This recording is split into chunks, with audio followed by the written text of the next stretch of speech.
Russ Clash, unfortunately you're one of the busiest men at the club at the moment. It's a real tough time in the treatment room. Yeah, this is probably about the busiest that I've sort of experienced in the time of the club, and doesn't seem to be easing up, unfortunately. We're picking up 2 injuries a game, certainly for the last 3 games, and you always expect that when you've got lots of games, 2 games a week, which we've had, and this is, coming up to Saturday, that'll be our 6th game in 18 days. But, you're going to get injuries, but I can't seem to get them back quick enough. That's the problem. The injuries, unfortunately, are taking longer than the games are coming. So, it's the nature of the beast, unfortunately. Yeah, and clearly, bad luck. Have you ever known anything like it? There's no training methods that can. Well, there is an element of bad luck. There always is. But we've got a small squad. We do have to put players back into games when, for me, ideally they would probably need maybe an extra couple of training sessions, or maybe even if we had a bigger squad, then you have the luxury of giving them an extra week so that they are 100% rather than sort of 93, 97%. But it is what it is, so we've just got to deal with it, and no one's going to complain about that. I'm certainly not complaining, yeah, so there is an element of bad luck, but unfortunately sometimes we have to put players back in situations when maybe in an ideal world we give them a little bit more time. And you say 6 games in 18 days. After Saturday it'll be 7 games in 20 days. That's a punishing schedule for even fully fit bodies, let alone players who are having to come back before they're 100%. Yeah, absolutely. There's a lot of sports science involved in terms of recovery rates and optimal sort of recovery. But this particular week we've spent a lot of time on the road. We've still got another journey to go, and you just add all those factors up, and they kind of outweigh the sort of positive aspect of trying to prepare properly for 90 minutes of football. Although saying that, on Tuesday we got on the bus here at 1 o'clock. We arrived at Southport 6:20. We went out and we outplayed them. I think a lot of it is down to the mental state of the players at the right time, and it was a good time for us, I think, on Tuesday. Yeah, and so many miles on the road up to Southport and then up to Wrexham.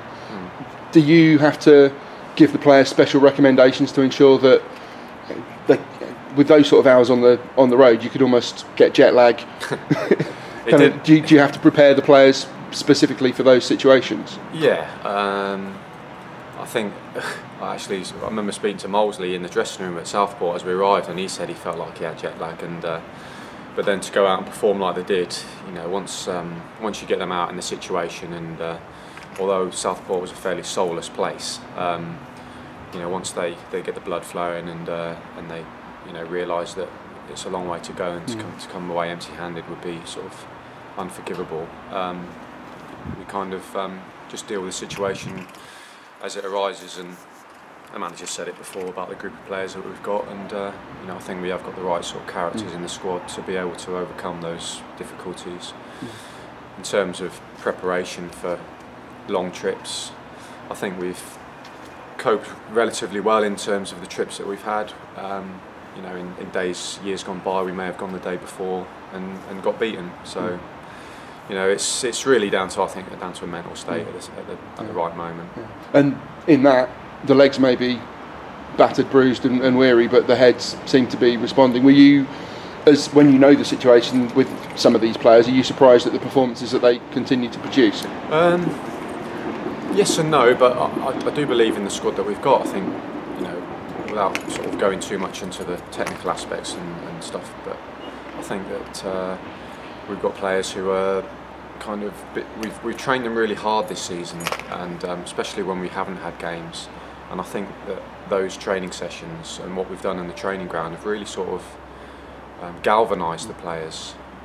Sometimes you have to deal with a little bit of hardship to kind of get a positive outcome, and I think the last 5 games or whatever it is that we've managed to have some good results. I think shows that the stuff that we have done is working. So yeah, and your relationship with Andy Scott is clearly one of the most important at the club, and that's you have an influence over team selection almost as much as himself and Matt and Terry.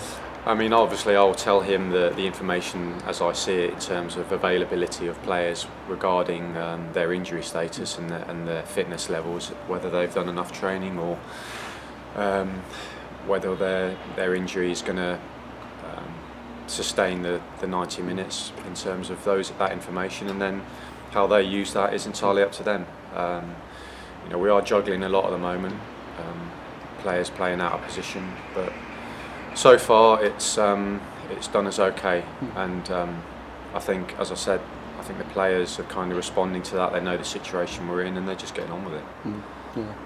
And as you say, 2 injuries a game at the moment, still assessing Joe Gesson and Naby Diallo. Any of the long-term absentees, are they nearing a return? Well, Josh Scott, I can update you on him. He's got a stress fracture in his metatarsal, which is going to need a bit more recovery time and another scan before we put him back into running. So he's just literally resting and doing a lot of swimming.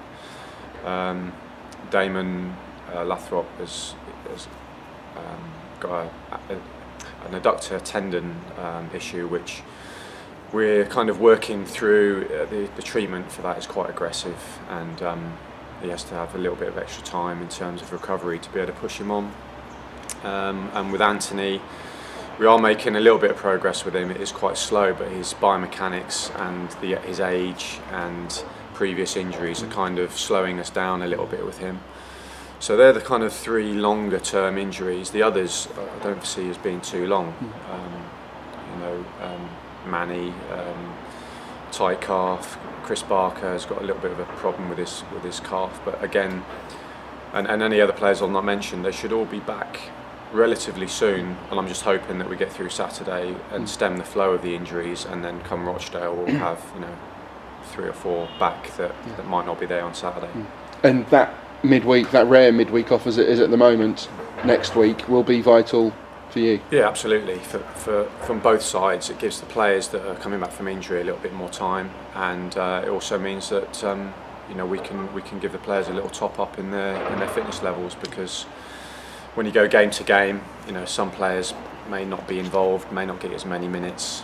So those that need it will get the recovery, but ultimately there'll be some work to do next week, and the injured players hopefully will get the time to progress, so that they're available for Rochdale as well.